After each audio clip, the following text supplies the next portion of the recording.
स्वागत है आपका टीवीएस टॉक्स यूट्यूब चैनल में। हम दोबारा हाजिर हैं अनुपमा के एक नए एपिसोड के अपडेट के साथ। तो उससे पहले अगर आप हमारे इस चैनल पर नए हैं तो हमारे इस चैनल को लाइक शेयर और सब्सक्राइब करें और बेल आइकन को ज़रूर दबाएं ताकि ऐसे ही रोज़ अपडेट्स आपको सुनने को मिल सकें। तो चलिए जानते हैं क्या कुछ हुआ है आज के एपिसोड में। टीवी सीरियल अनुपमा के आज के एपिसोड में कुछ साल बाद का लीप दिखाया जाता है जिसमें बहुत कुछ बदलाव हो चुके होते हैं और सारे बच्चे भी बड़े हो चुके होते हैं और कई कैरेक्टर्स को तो चेंज भी कर दिए गए हैं और बापू जी भी बहुत बूढ़े हो गए हैं।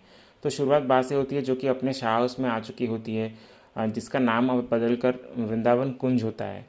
तो वो झूले में बैठकर हरे कृष्ण का जाप कर रही होती है और दूरबीन से सब कुछ देख रही होती है। तभी उनकी नज़र बापू जी पे पड़ती है जो कि बाहर के जूते पहनकर घर में घूम रहे होते हैं। तभी बा उनको देखकर ही बोलती है कि नवरात्रि चल रही है और अब बाहर के जूते घर में पहनकर घूम रहे हो।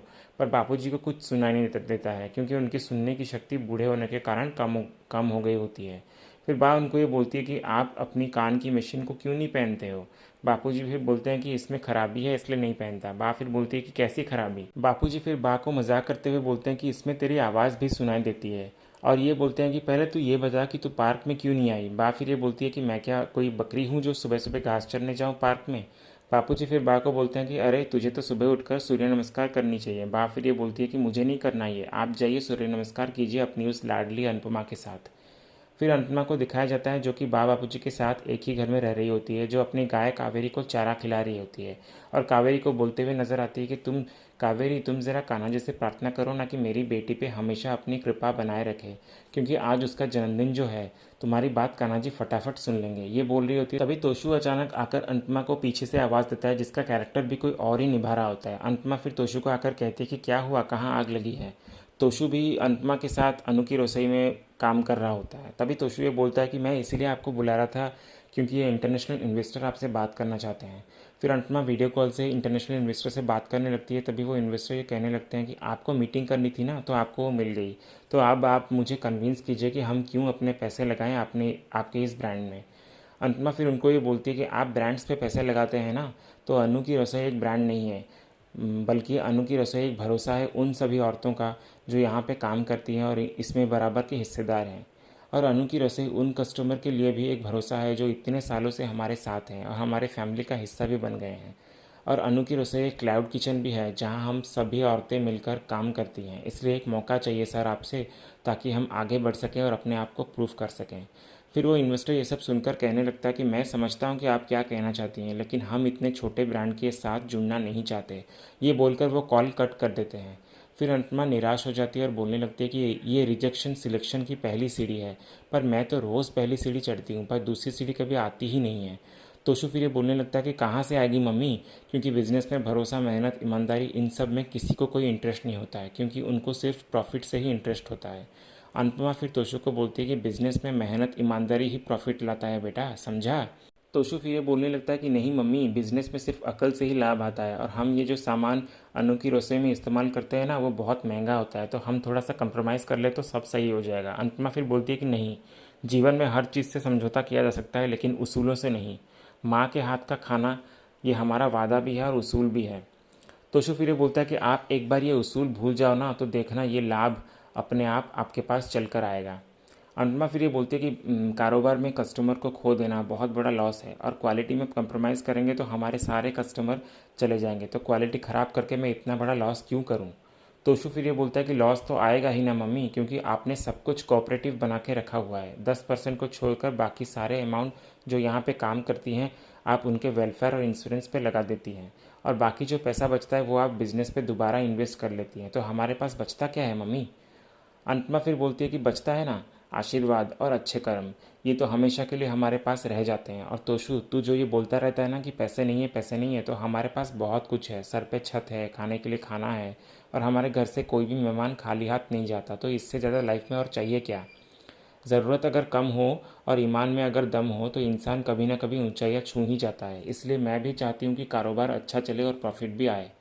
तोशु फिर ये बोलता है कि अगर आपको प्रॉफिट चाहिए तो आपको सबकी मदद करना बंद करना होगा, ये सब बंद कर दो। ये बोलते हुए तोशु वहाँ से चला जाता है। फिर अगले सीन में अनुपमा किचन में कुछ काम कर रही होती है। तभी उसके सर पे एक फुटबॉल आकर लगती है। तभी वो बोलने लगती है कि अंश ये क्या कर रहा है तू, मेरा सर फोड़ देगा क्या, कैसा फुटबॉलर है तू।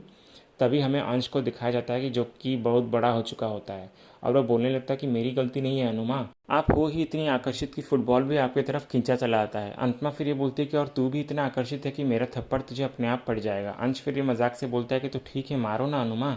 अनुपमा फिर ये बोलती है कि मेरे होते हुए मेरे अंश को कौन मारेगा। अंश फिर ये बोलता है कि क्या अनुमा, आपको तो गुस्सा करना भी नहीं आता। अनुपमा फिर ये बोलती है कि एक वक्त था बेटा जब पूरे अहमदाबाद में तेरी अनुमा का गुस्सा फेमस था। अंश फिर ये बोलता है कि अच्छा तो फिर क्या हुआ आगे। अनुपमा फिर बोलती है कि फिर मुझे एक प्यारा सा अच्छा सा बकुड़ा अंश मिल गया, फिर मेरा सारा गुस्सा चला गया। फिर अनुपमा अंश को बोलती है कि वैसे एक बात बोल अंश, तू सिर्फ फुटबॉल ही खेल रहा है या कोई गर्लफ्रेंड भी बनाई है तूने। अंश फिर बोलता है कि हाँ गर्लफ्रेंड तो बनती रहती है ना अनुमा, क्योंकि वो आपके टाइम वाला रिलेशनशिप हमारे टाइम में नहीं चलता, अब हमारे टाइम पे चलता है सिचुएशनशिप। और आपके टाइम पे था ना कि हम एक ही बार जीते हैं और एक ही बार मरते हैं, तो कैसे कोई पूरी लाइफ में एक ही इंसान से प्यार कर सकता है भला। तो ये सब नहीं चलता अभी। तभी अंश की बातें सुनकर अनुपमा को याद आती है अनुज की, और वो बोलने लगती है कि कभी कभी प्यार इतना गहरा होता है कि उस एक इंसान से प्यार करने के लिए एक जन्म तो क्या बल्कि हज़ारों जन्म भी कम पड़ जाते हैं। अंश फिर ये बोलता है कि क्या बात है अनुमा, क्या बात कह दी आपने, इसलिए देखना कहीं हमारे अनु की रसोई ना डूब जाए। फिर अंश बोलता है कि ठीक है अनुमा, मुझे मेरे गेम पे अभी बहुत ज़रूरी काम करना है इसलिए मैं निकलता हूँ। ये बोलकर वो वहाँ से चला जाता है। अगले सीन में फिर हमें पाखी को दिखाया जाता है जिसका कैरेक्टर भी बदल चुका होता है, जो कि घर के हॉल में आ रही होती है तो उसके पैर पे अचानक ठोकर लग जाती है। तो अनुपमा से ये बोलती है कि संभल के स्वीटी।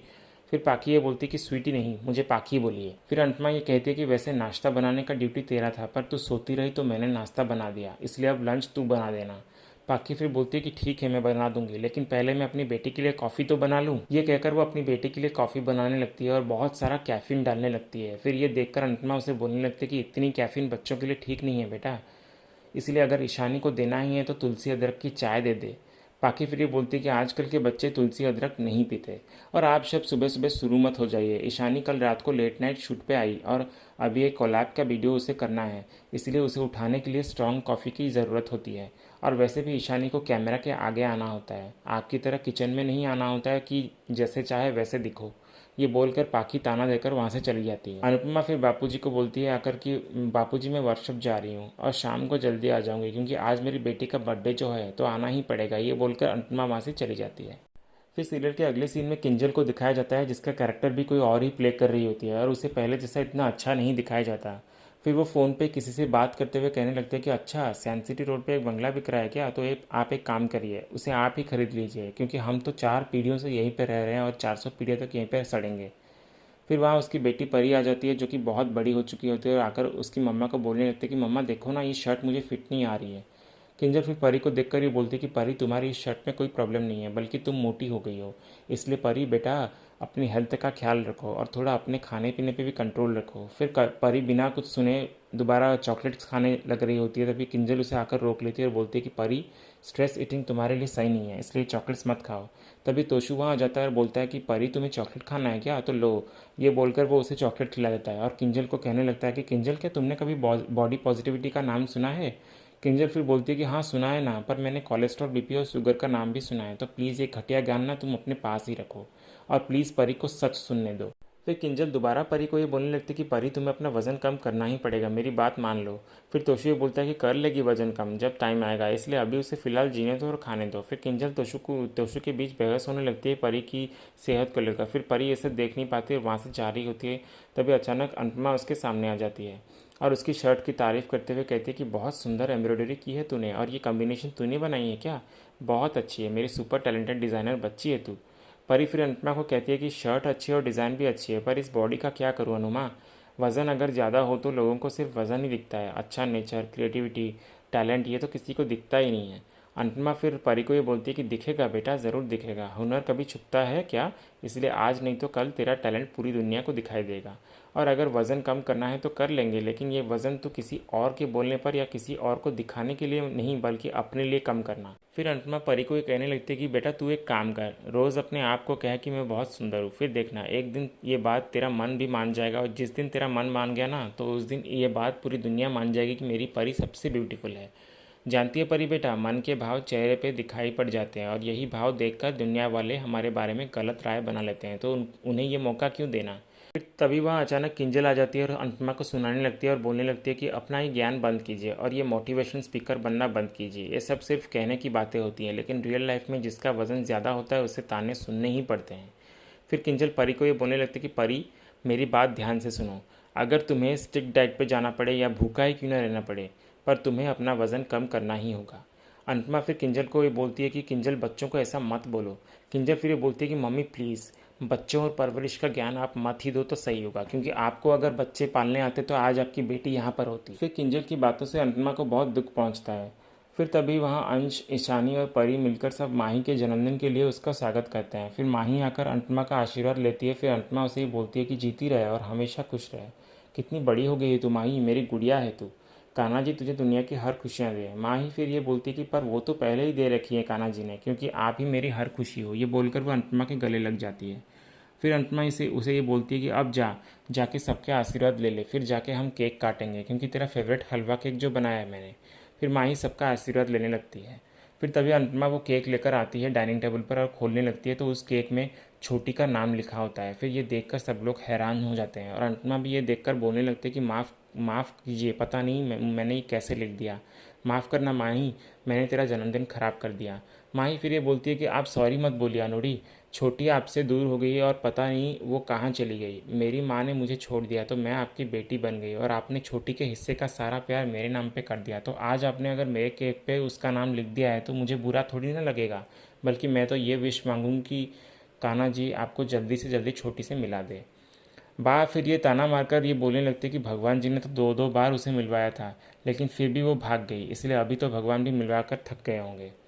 पाखी भी फिर ये बोलने लगते कि उसकी क्या गलती है, बल्कि हमारी मम्मी का स्वभाव ही ऐसा है कि सब लोग उनसे दूर ही होना चाहते हैं। फिर किंजल भी ताना देते हुए अनुपमा को ये कहने लगते कि इतना सब कुछ होने के बाद भी मम्मी उसके बाद हमें सिखाती रहती है कि परिवार को कैसे जोड़ना है और बच्चों को कैसे पालना है। पाखी भी फिर ये बोलने लगते कि खुद की बेटी तो इन्हें छोड़कर चली गई, तो अभी हमारे बच्चों के पीछे हाथ धोकर पड़े हुए हैं और हमारे बच्चे हमसे ज़्यादा इनसे जुड़े हुए हैं। और ये छोटी जैसा मनहूस नाम, ये नाम हमें हमारे घर में या हमारे लाइफ में नहीं चाहिए। तोशु फिर ये पाखी को बोलने लगता है कि हाँ पाखी, मिटा दे ये नाम। पाखी फिर छोटी का नाम केक से मिटाने वाली होती है, तभी अनुपमा उसके हाथ को पकड़ के रोक लेती है और बोलती है कि मेरी बेटी के नाम भले ही मैंने गलती से लिख दिया हो, लेकिन एक बार लिख दिया तो लिख दिया, इसे मिटाने की हिम्मत भी मत करना। अंश फिर तभी पाखी को ये बोलने लगता है कि पाखी हुई, अभी आप अटैचमेंट के बारे में बात कर रही थी ना, तो हम लोग अगर अनुमा से इतने ज़्यादा अटैच्ड हैं तो कोई तो वजह होगी ना उस बात की। पाखी फिर बोलती है कि क्या वजह होगी। अंश फिर ये बोलने लगता है कि आप सबके नेचर की वजह से दिन भर चिल्लाते रहते हो, तो कभी हम बच्चों पे ध्यान देते हो आप लोग? तो अगर अनुमा ने दे दिया तो आप लोग उनके पीछे ऐसे क्यों पड़ गए हो? बा फिर ये बोलने लगते कि ऐसा तेरी अनुमा ने किया ही क्या है।